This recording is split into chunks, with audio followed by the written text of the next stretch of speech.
Vamos a abrir nuestra Biblia en Primera de Juan, capítulo 5.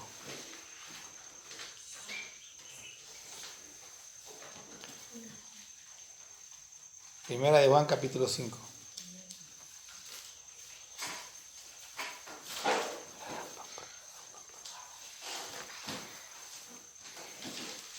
Vamos a ver los primeros 5 versículos. Dice: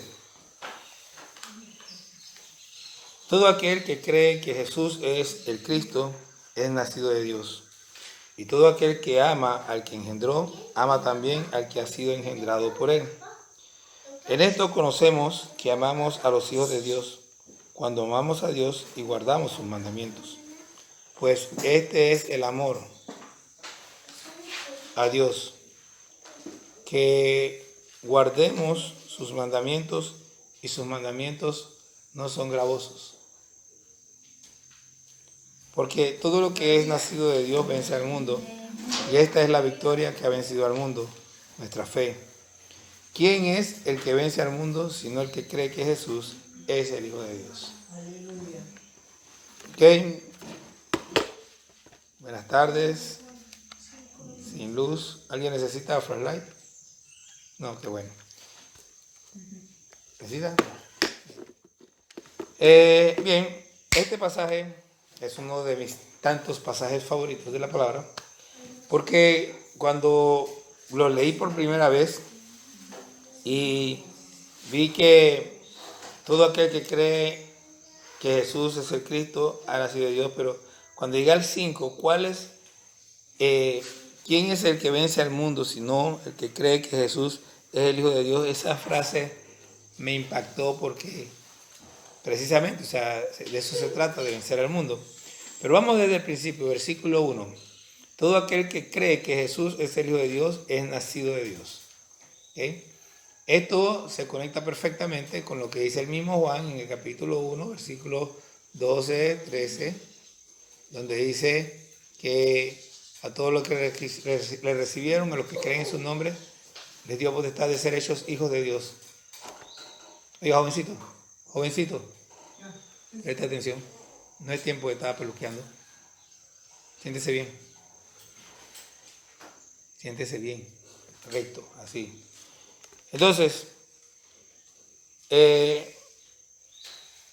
la Biblia nos dice en Juan capítulo 1 precisamente que a los que creen en su nombre les dio potestad de ser hechos hijos de Dios. Y aquí lo que hay que entender es porque nosotros tenemos un vocabulario muy rico, pero a la vez muy débil. Nuestro vocabulario es solamente solo una expresión mental, no es una expresión viva. Y todo lo que leemos en la Biblia son expresiones vivas. Cuando dice el que cree en su nombre, no se refiere a que yo creo que ella se llama Vanessa, sino que yo conozco a Vanessa, sé cómo es Vanessa, sé cómo piensa Vanessa, sé las cosas que le gustan a Vanessa, me agrada todo lo que dice, piensa y hace Vanessa. Entonces, en el caso de Jesucristo, creer en el nombre de Jesucristo es creer que Él es Dios. Porque en ese mismo capítulo 1 de Juan nos dice: en el principio era el verbo era con Dios y el verbo era Dios. De modo que el que no cree que Jesús es Dios, ya no es salvo. Ya no ha vencido al mundo. Creer que Él es la luz, en ese mismo versículo nos dice que en Él estaba la luz, y la vida era la luz de los hombres. Entonces, creer que en Él está la vida, creer que Él es el Salvador, creer en lo que hizo en la cruz, todo eso se conjuga en el nombre de Jesús. Entonces, cuando dice aquí que todo aquel que cree que Jesús es el Cristo, está hablando de una de las tantas facetas o formas de Jesús, está hablando de que Él es el Cristo. Y cuando dice que Él es el Cristo, está hablando de que Él es el Salvador, el ungido, el escogido para que nosotros tengamos vida. Entonces, para poder ser nacido de Dios o hijo de Dios, hay que creer como básico que Jesús es el Cristo. Entonces dice: y todo aquel que ama al que engendró, ama también al que ha sido engendrado por él. Cuando dice que el que ama al que engendró, ¿de quién están hablando? Dios, el Padre. Del Padre. ¿Y el que ha sido engendrado por él, de quién está hablando? No, está hablando de usted, de mí. Cuando dice aquel que ama al que engendró, ama también al que ha sido engendrado por él. ¿No? Mire lo que dice el versículo. Todo aquel que cree que Jesús es hijo de Dios es nacido de Dios. O sea, eso somos nosotros. Entonces, todo el que dice que ama a Dios, eso es lo que vamos a ver, lo que Juan dice atrás, cuando dice que el que dice que ama a Dios y no ama a su prójimo es un mentiroso, es exactamente esto mismo que está repitiendo aquí. El que ama a Dios, el que supuestamente dice que ama a Dios, también ama a su hermano en Cristo. Si yo no amo a mi hermano en Cristo, entonces mi amor por Dios es una mentira. ¿Ya? Yo no puedo decir que amo a Elena y odio a Nika. Sí, porque ahí mismo la palabra... O que amo al hermano de Dios y odio a Raúl, por ejemplo. La misma palabra está diciendo que no se refiere a uno solo. Dice, también al que ha sido engendrado por él. El que ha sido. Sí. Entonces, en esto conocemos que amamos a los hijos. Miren, todavía lo remarca en el versículo siguiente. En esto conocemos que amamos a los hijos de Dios. Se refiere a nosotros, a los que hemos creído en el nombre de Jesús, creído en que Jesús es el Cristo. Cuando amamos a Dios y guardamos sus mandamientos. Mire lo que está diciendo. Esto es una afirmación circular. Él está diciendo que nosotros conocemos. ¿Cómo conocemos? ¿Cómo yo conozco que la hermana Uva ama a los hijos de Dios? O sea, mire lo que está diciendo. En esto conocemos que amamos a los hijos de Dios.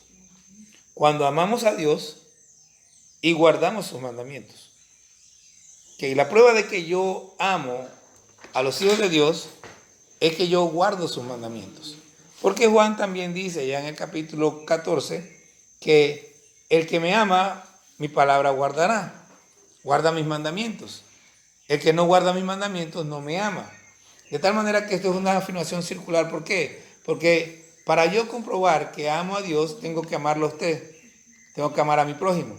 Y para comprobar que amo a mi prójimo, tengo que amar a Dios y obedecer sus mandamientos. Es una cosa que va con la otra.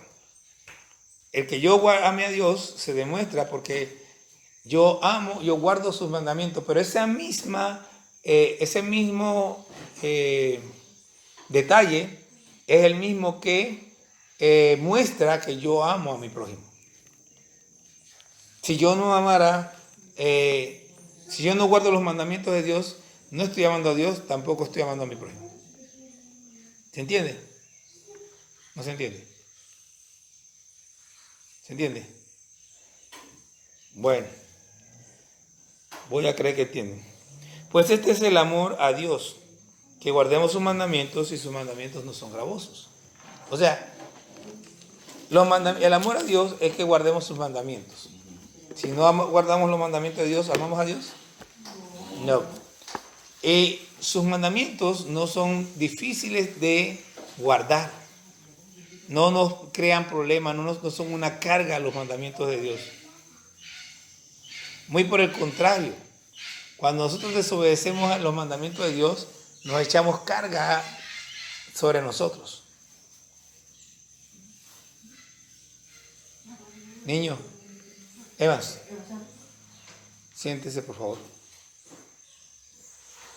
Y no se pare de ahí hasta que terminemos. Por favor. Gracias. Entonces, porque todo lo que es nacido de Dios vence al mundo. Y esta es la victoria que ha vencido al mundo, nuestra fe. Ahora entramos en un aspecto distinto, pero hablando de la misma cosa. ¿Cómo yo hago para vencer al mundo? ¿Qué es lo que está diciendo aquí? ¿Qué muestra que yo he vencido al mundo? La fe. Sí, pero ¿cómo se manifiesta eso? Que es lo que yo no veo, porque no lo he visto, estamos creyendo. ¿Ah? Creyendo en lo que yo no veo. Creyendo en lo que no ves, ok, pero según lo que estamos leyendo, ¿cómo yo realmente venzo al mundo? Ya aquí dice, claro, es nuestra fe, pero ¿a qué se refiere cuando dice, esta es la victoria que ha vencido al mundo? Nuestra fe. ¿De qué está hablando? Del versículo 1, 2 y 3. Correcto. ¿Qué dice el versículo 1, 2 y 3? Todo aquel que cree que Jesús es el Cristo, es nacido de Dios. Y ya usted explicó qué es lo que cree. Claro, y el que cree guarda sus mandamientos. Y el que guarda los mandamientos ha vencido al mundo. Claro. ¿Ok? El que ama al prójimo. Ok, aquí hay tres cosas. Primero, creer que Jesús es el Cristo. Segundo, guardar los mandamientos de Dios. Tercero, amar al prójimo. Puede ser que haya otra que se me pasó. ¿Se me pasó alguna? Ahí hay tres cosas por las cuales nosotros vencemos al mundo.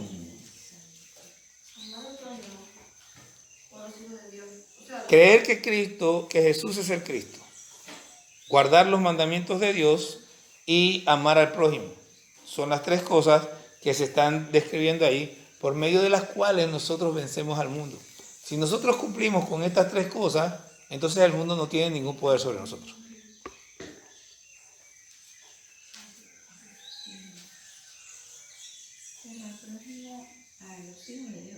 ¿Ah? Eso es lo que yo decía, usted dice que el prójimo. Ajá. En este caso no está hablando de hermanos. De hermanos.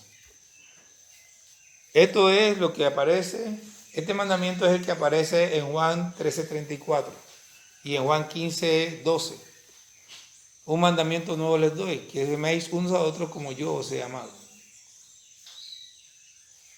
Entonces, Juan habla en capítulo 3, 4 del amor al prójimo, sobre todo en 4, del amor al prójimo, pero en general, si usted presta atención, está hablando del amor entre los hermanos, que es el mandamiento que Jesús da. Él dice que es el mismo mandamiento, pero lo que pasa es que la diferencia está en que no es lo mismo que yo ame a mi prójimo como a mí mismo, a que lo ame como Jesús lo amó. Por eso el 5 lo voy a repetir, el número 1. ¿Quién es el que vence al mundo? Sino el que cree que Jesús es el Hijo de Dios. ¿Ok? Pero de nuevo, cuando está hablando del Hijo de Dios, no está hablando simplemente del Hijo de Dios. Jesús es Dios. La referencia aquí es a Jesús como Dios. Y nosotros tenemos que estar bien claro esto. No para... Mire, nosotros tenemos que tener cuidado de no caer en el jueguito de los que no creen. Cuando nosotros vamos con una persona y entramos en estos temas, nosotros tenemos que, como yo he dicho muchas veces, escuchar y argumentar con lógica y con sabiduría. Y tenemos que observar porque la gente se pone obstinada, y cuando la gente se pone obstinada y quiere de todas maneras defender una posición insostenible, ya se acabó la discusión. Ahí lo dejamos y nos vamos. Ya yo te dije, tú sigue creyendo en lo que tú quieras.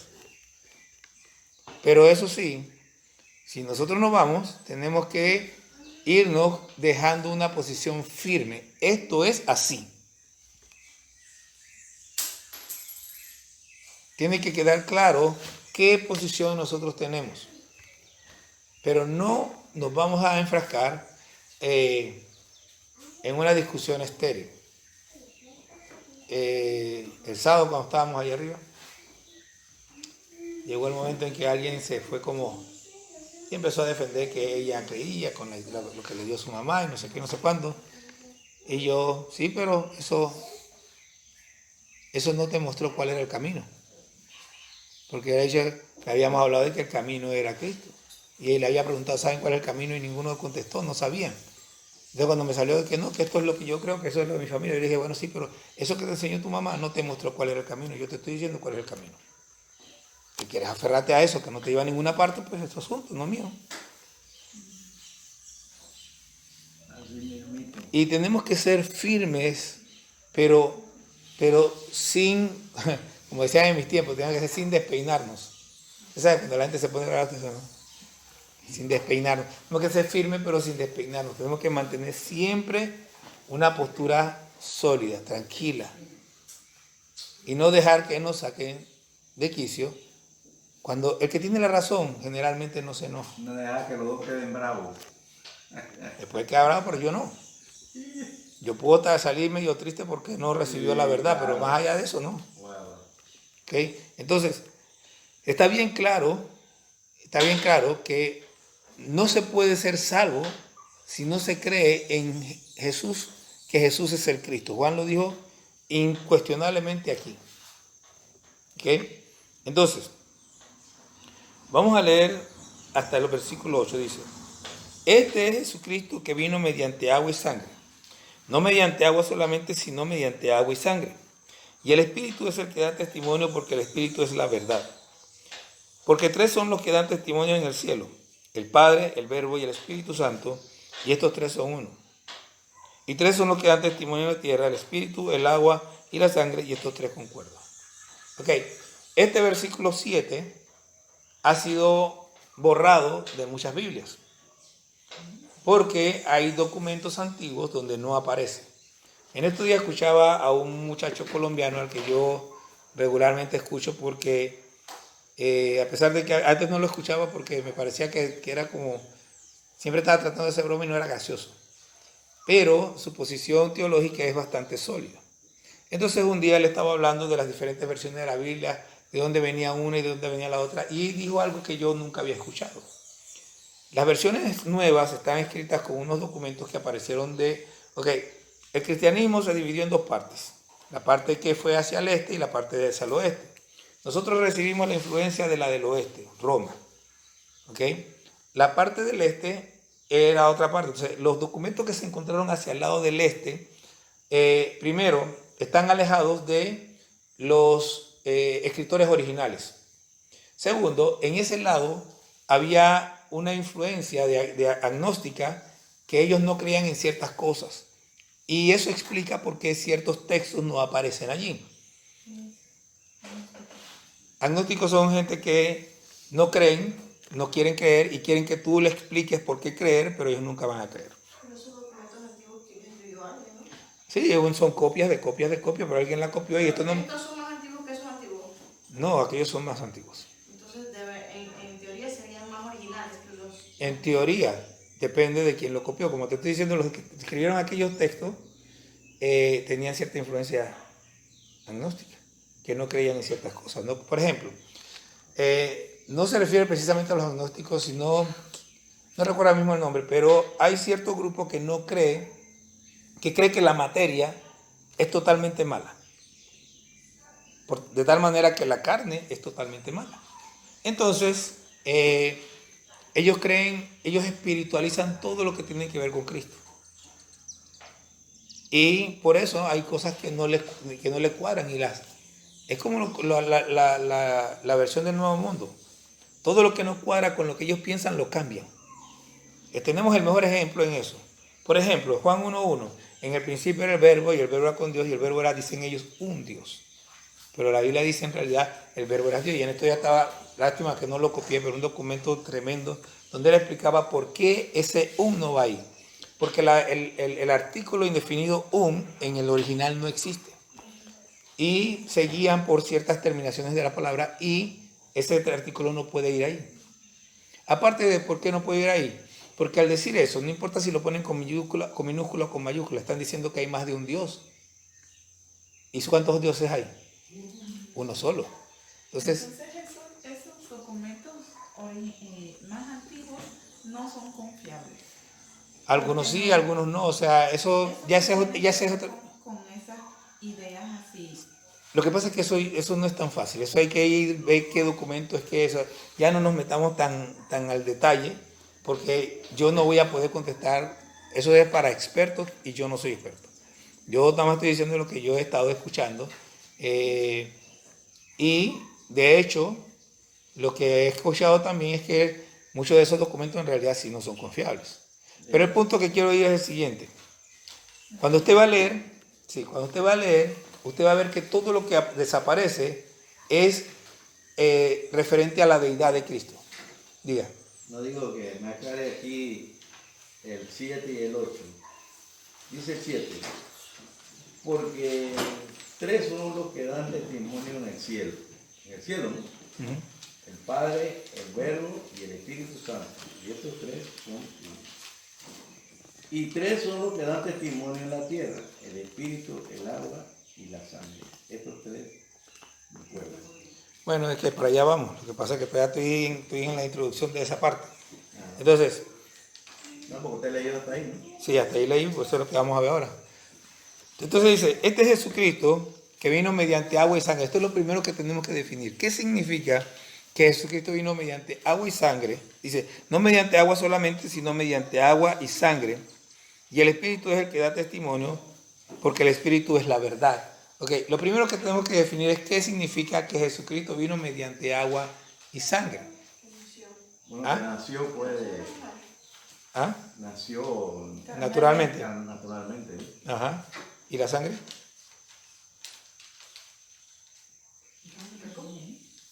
Bueno, la sangre es el Espíritu Santo, ¿no? La sangre. No, la sangre puede ser una de dos cosas, su sangre natural o la cruz.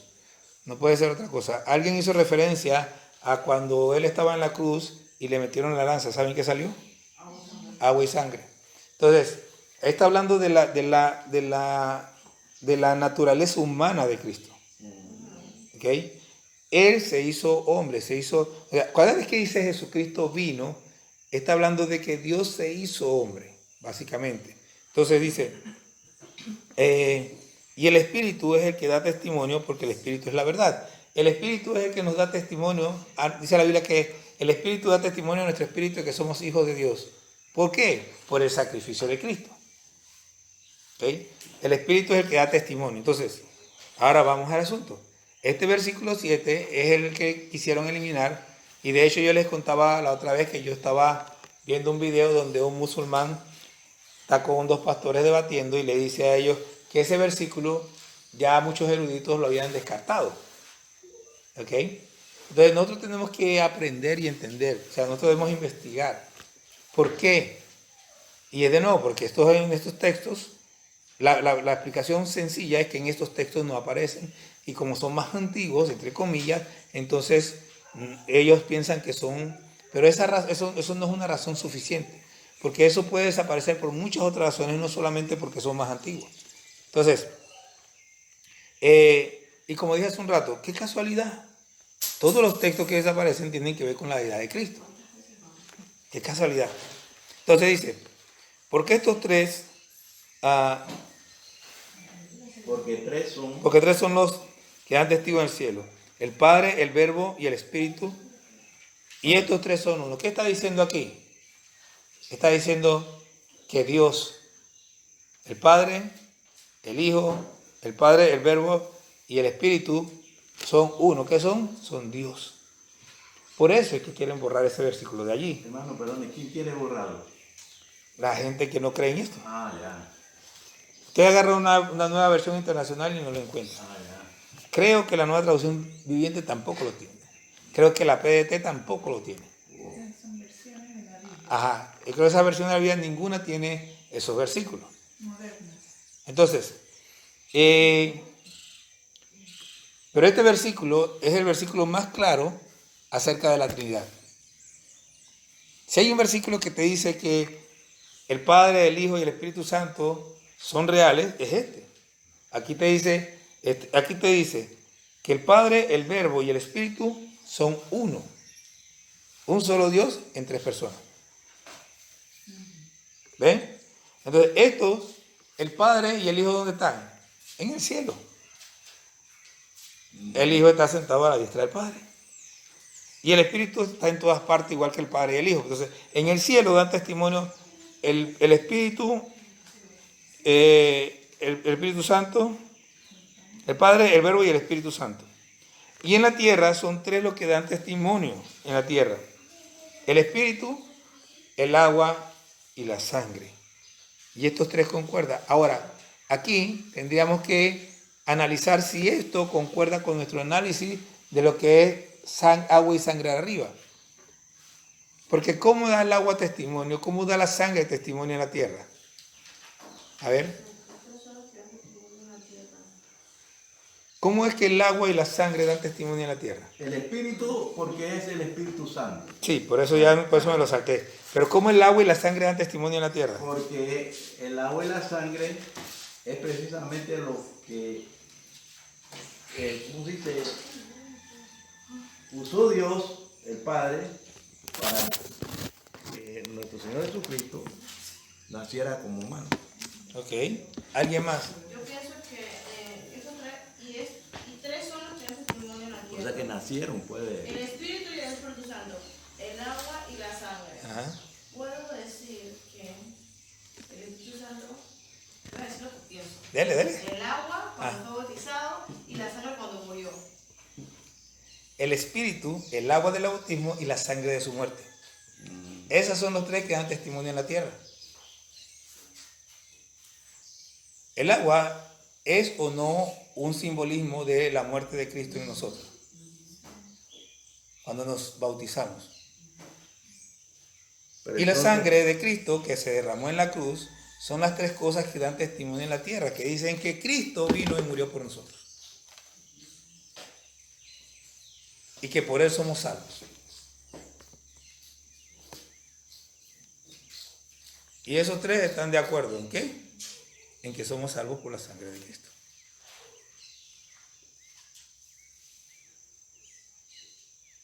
entonces eso confirma el 6. ¿Sí? Porque el 6 está refiriéndose al nacimiento de él, ¿no? No, al final tenemos que decir que no, que el agua que se refiere ahí es el agua del bautismo. O sea, nosotros... Digo, pero en el 6, usted dijo en antes Sí, pero es que lo que pasa es que ese es el asunto. ¿Qué estoy haciendo? Tenemos que darnos cuenta de lo que es analizar un versículo solo y luego analizarlo en su contexto. No podemos decir una cosa del versículo 8 y otra cosa en el versículo 6.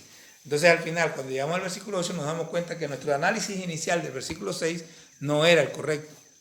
El correcto es que el agua que habla ahí es el agua del bautismo, cuando Cristo vino y fue bautizado por Juan. Y luego está la crucifixión que derrama su sangre. ¿Ok? Pero, ¿no era correcto lo que dice el 6? No era correcto lo que nosotros decíamos del 6. Ahora sí. Lo que nosotros decíamos, estoy hablando del análisis que estamos haciendo, pero eso fue intencional porque nosotros tenemos que ir viendo, o sea, tenemos que entender que no podemos agarrar un versículo, sacarlo y hacerle un análisis del versículo solo, tenemos que analizarlo en su contexto para poder entender lo que el versículo dice. ¿Cómo se dice? La interpretación más lógica es que es el agua del bautismo. Entonces, esta gente que eliminaron el versículo 7 están en gran problema. Bueno, Dios tiene que Porque tratar están con cambiando las cosas. Porque distorsionan el 8. Esa gente tiene un problema serio. Bueno, por algo la palabra lo dice, que el que pone o quita. Además, el versículo 8 viene Como referencia al anterior. Exacto. Ujú. Entonces, ¿cómo lo...? ¿Qué dirá el 8 de aquella Biblia, verdad? Sí, no. Sí, tiene complementa. tanto- Agarra tu celular y mira, ahí está. Ya yo Nueva versión internacional. No tengo ninguna versión aquí. Nada más que... Miren lo que dice el versículo 9. Miren lo que dice el versículo 9. Si recibimos el testimonio de los hombres, mayor es el testimonio de Dios, porque este es el testimonio con que Dios ha testificado acerca de su Hijo. Que Dios ha testificado.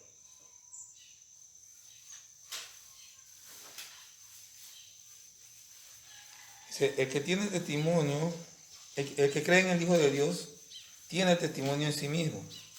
El que no cree a Dios, mire, primero dice, el que cree en el Hijo de Dios tiene el testimonio en sí mismo.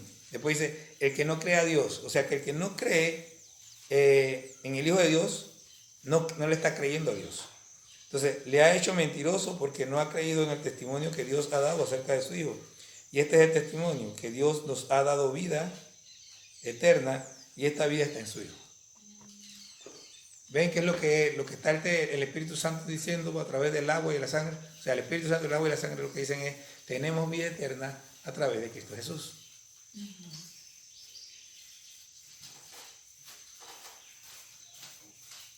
Este libro es maravilloso, pero este capítulo es como... Y todavía hay que seguir viendo para ver la potencia de la declaración de Juan sobre Jesús. Y este es el testimonio, que Dios nos ha dado vida eterna y esta vida está en su Hijo. El que tiene al Hijo tiene la vida, el que no tiene al Hijo de Dios no tiene la vida. Sencillo. ¿Qué hacemos para tener al Hijo de Dios?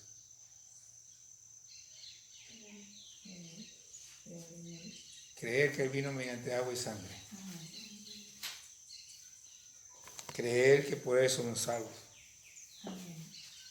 En Él está la vida eterna. Dígasele. Es que ya, yo no sé si existe los de Yahoo, pero yo he escuchado que usted había dicho eso. Sí. Siente como que esto ya pasó en algún Sí, momento. exacto. Sí, a mí me pasa muy seguido. Yo, la verdad, nunca me pongo a pensar, sino que me parece divertido y lo repito, no sé ni siquiera si eso de dónde sale, pero yo creo que todos en algún momento tenemos la sensación de que lo que estamos viviendo en ese momento ya lo vivimos anteriormente. Eso le pasa a mucha gente, no sé si a todos, pero a mucha gente nos pasa.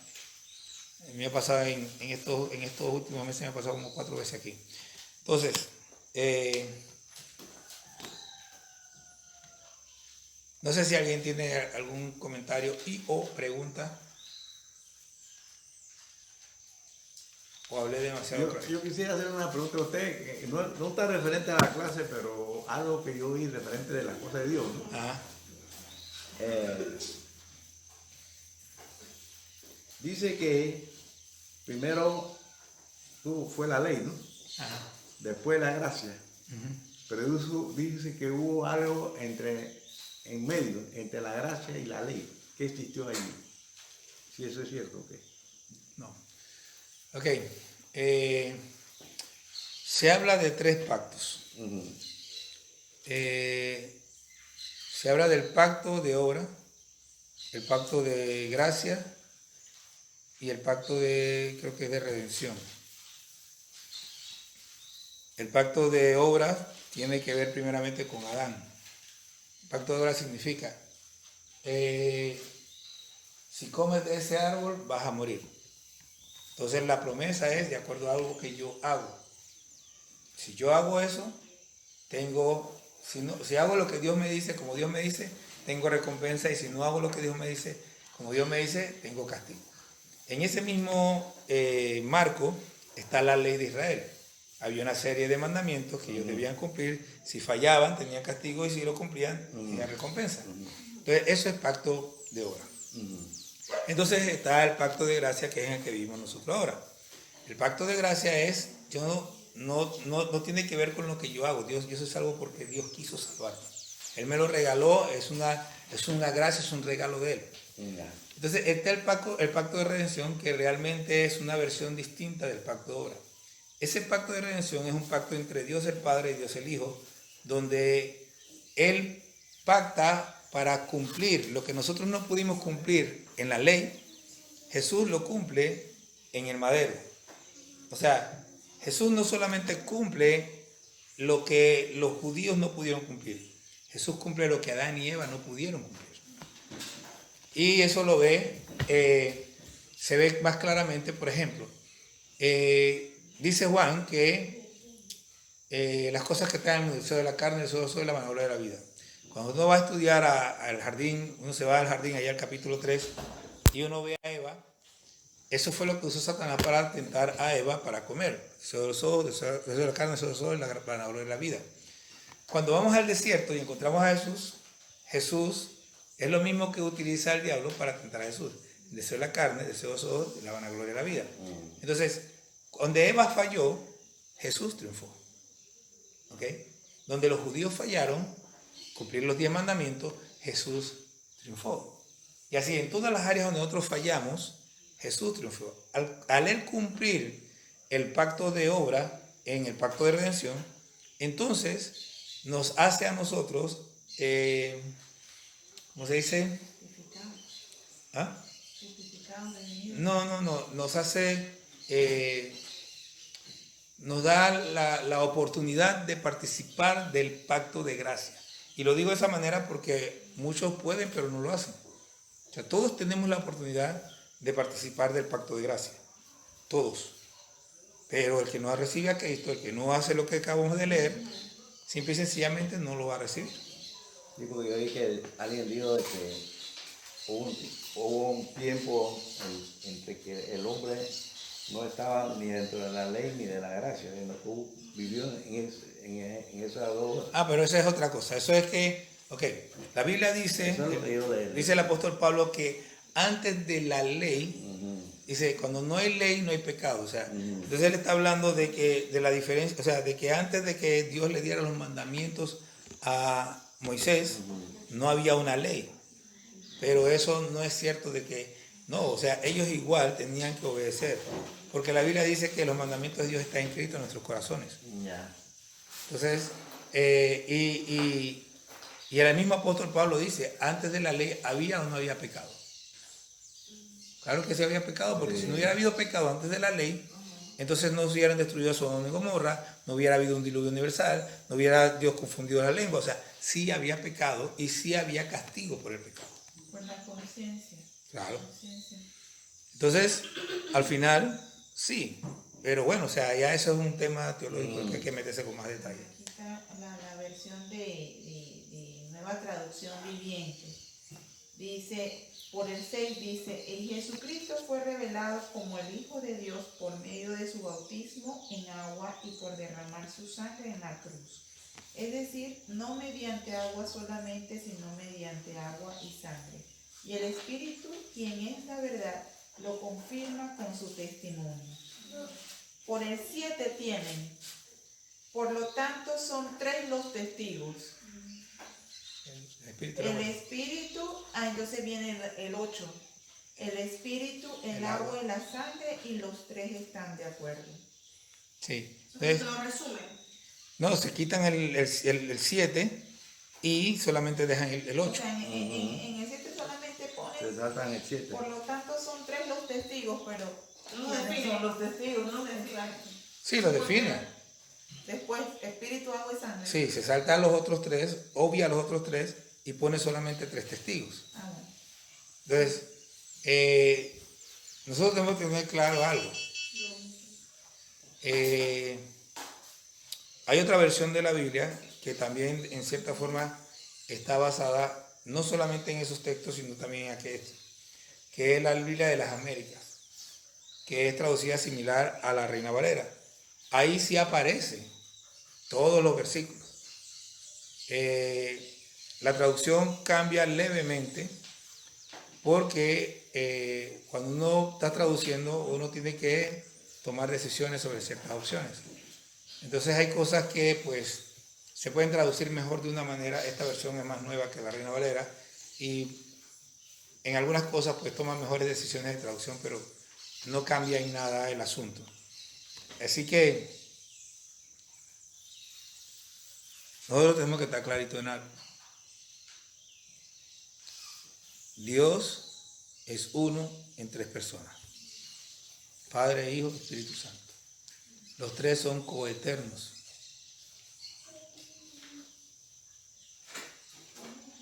¿Qué quieren decir con coeterno? Que los 3 son eternos, o sea, han vivido eternamente juntos. Han convivido eternamente. Así que, bueno, si no tienen preguntas ni comentarios, pero diga para acá, oiga. Primera de Juan 3:3. Hasta el 4 dice. Primera de Juan 3:3. Primera de Juan 3:3. Cerramos con eso. ¿Entendí el 4? Dice la hermana. Dice que nada más entendió hasta el 4. Preguntó por la sangre y no sé qué, ya me regó. Bueno, Esta traducción, nueva traducción viviente, habla de eso. Quizás se la ayude, ¿no? bueno, pero básicamente lo que tenemos desde el 6 en adelante es que el Espíritu Santo da testimonio en el cielo y en la tierra. ¿Ok? En el cielo, el Padre, el Hijo, el Padre, el Verbo y el Espíritu Santo, ellos como un solo ser, piensan, sienten, hacen, dicen lo mismo siempre. Ellos son uno. Por lo tanto, no hay división entre ellos. No hay desacuerdo entre ellos. Entonces, en la tierra, el Espíritu nos indica a nosotros, por medio del bautismo, y al mirar el sacrificio de Cristo, que somos salvos, que tenemos vida eterna por ese sacrificio. De tal manera que el que cree en Jesucristo se bautiza. Se bautiza testificando con ese bautismo que el sacrificio de Cristo es suficiente para salvarlo. Básicamente eso es lo que dicen estos versículos. ¿Pastor, el que no se bautiza no es salvo? Sí, el requisito para ser salvo es creer. Creer. Si no fuera así, el que estaba en la cruz no hubiera sido salvo. Pero suponiendo que una persona se convierta hoy y pasan 5 años y no se ha querido bautizar, yo realmente dudaría de su salvación. Que no quiero obedecer. ¿Por qué no quiero obedecer? Y aquí está diciendo que una señal principal de que nosotros somos salvos es la obediencia a los mandamientos de Dios. Y nosotros tenemos pocos mandamientos. Cena, bautismo, los 10 mandamientos que tenemos que cumplirlos y hacer discípulos. Básicamente son esos. Y el cumplir esos mandamientos, dice, no son gravosos. Enseñanzas de Cristo, ¿no? Porque él dijo... Pero es que todo eso está concentrado en eso. Por eso es que Pablo, Pedro, Juan, Santiago nos dicen lo mismo. Nos dicen, toda la ley se cumple en un solo mandamiento. Ama a tu prójimo como a ti mismo. Tú no puedes amar a tu prójimo como a ti mismo si no amas a Dios. La prueba de que yo amo a mi prójimo como a mí mismo, o sea, la prueba de que yo amo a Dios es que yo amo a mi prójimo como a mí mismo. Esa es la prueba real. Ahora, hay gente que parece amar a su prójimo. Parece. Entonces nosotros tenemos que aprender a discernir cuál es la diferencia entre una cosa y la otra. Porque como el hermano Antonio se acordará, cuando fuimos allá empezaron a decir, no, que yo atiendo y ayudo aquí, hago allá. Y todas esas cosas muy bonitas. Pero el problema de eso es que todo eso lo haces porque crees que eres bueno. No lo haces porque estás amando a Dios y por amor a Dios yo amo a mi prójimo. No es algo que Dios está poniendo en ti, es algo que estás haciendo por tu carne. Para sentirte bien tú. Como el hombre rico. ¿Sí? ¿Ven? Entonces, eso hace la diferencia. Y nosotros tenemos que aprender a discernir una cosa y la otra. Y solamente si estudiamos la Biblia y entendemos estas cosas nos damos cuenta. Lo que Juan dice cuando dice, ¿cómo puede uno amar a Dios a quien no ha visto si no ama a su prójimo a quien ha visto? Es lo que yo les estoy diciendo. La prueba de que yo amo a Dios es que amo a mi prójimo. Amén. Si yo digo que amo a Dios y no amo a mi prójimo, dice la Biblia, claramente eres mentiroso. Entonces, como dice usted, si se pregunta qué es amar al prójimo, nos vamos toda la noche y lo dejamos ahí. Esa es otra que hay que ver qué es amar al prójimo. Sí, exacto. Entonces, En la práctica. Claro. No dije, ay, hermanito. Que... es más que besos y abrazos. Mucho más que besos y abrazos. ¿Ok? Entonces, no sé. ¿Alguna otra pregunta? La muchacha decía que por qué allá se obedece y acá no obedece. Dice, acuérdate de todo. La profesora del tráfico del doctor Llano. Ajá. Que por qué acá, que se cambia mucho la religión. Ah, sí, yo me acordé. La muchacha preguntó que por qué los que estaban allá, que se vienen para acá, acá obedecen y allá no. Y yo le digo, bueno, lo que pasa es que la Biblia dice que si alguno está en Cristo, nueva criatura es. Las cosas viejas pasaron y aquí son todas hechas nuevas. De tal manera que cuando ellos lleguen acá, Cristo los cambia. Y ellos empiezan a obedecer porque Cristo ha hecho el cambio en ellos. Entonces ella preguntaría, ¿por qué? ¿Y Cristo no está allá? ¿Ah? No pensaría ella, ¿y Cristo también está allá? Pensaría ella. Bueno, el asunto es que ella no escuchó lo que le dije, porque Yo cuando pienso que porque yo le estaba enseña. diciendo, Ella vino- enseña. estaba tratando de argumentar por encima. Entonces yo tuve que parar lo que estaba diciendo y volver a decírselo nuevamente más suave. Y cuando se lo dije, entonces quedó como molesta. Sí. Entonces al final, o sea, cuando una persona está cerrada y trancada por dentro, no trates de buscar la llave. Ella la botó y la tiró por donde, y solamente Dios sabe dónde que esa llave cayó para poder abrirle de vuelta y que pueda escuchar. Pero la buena noticia es que la palabra realmente va abriendo esa mente y esos corazones. Lo que pasa es que hay que seguir hablando. Ella está clarita, hizo esa pregunta, ¿por qué allá no obedecen? Es que a mí Aquí yo sí me quedé obedecen. que yo y Y que aquí sí obedecen, está yo dije, clarita. pero Pero allá no obedecen porque allá no le enseñan a obedecer. Pero yo sí Exacto, digo no que le hay enseñan. victoria en eso. ¿Ah? En esa conversación hay victoria. sí, es Sí, como sí. Reconoció. Sí. es como Por eso digo, ella está reconociendo que allá no obedecen. Ustedes no Aquí sí. leen la palabra porque si Ajá. la leyeran es todo. Y el que tiene que encargado de decirle es el que menos le dice. no, y es como la otra que me dice, no, pues así, o sea, ya se desfiguró. Y el que Y hace dice, cambio del espíritu no, pero es que santo. yo tengo la religión de mi mamá, es que lo que me enseñaron yo, y yo al final lo único que le dije fue, sí, pero esa religión, esa enseñanza, no te enseñó cuál era el camino a Dios, porque era lo que yo estaba hablando. Entonces, pero eso no te enseñó cuál es el camino a Dios.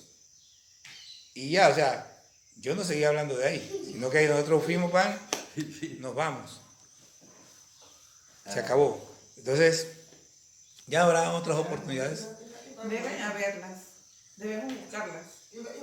Por lo que mencionas, de que el ¿Ah? no Quedaron molestos. es Yo creo que inicio de la venta. todas las personas con las que hablé el sábado quedaron molestas. Pero bueno, ya ellos... Pero no ¿Ah? vamos a ir de nuevo. Sí, menos experiencia. Sí, debemos ir de nuevo. Sí, hay que ir, eso es menos. Pero bueno, bueno. Estamos claros con el texto, ¿verdad? Ya tú tienes ese mártir. Tenía miedo de que la señora Belmira. ¿Ah? Ayer la vi en la escuela. ¿A quién? La señora Belmira. Ajá. Yo tenía miedo cuando llego saludando uno por uno, ¿no? Y me reclama, no me has saludado, reída. Sí. Y digo, bueno, está tranquila. No, pero es que tienes que hacerlo. O sea, Sí. nosotros tenemos que ser valientes. Sí, como denario. Es una denaria. Nosotros tenemos que ser valientes y en todo mantener la calma. La clave está en eso. O sea, la clave está en que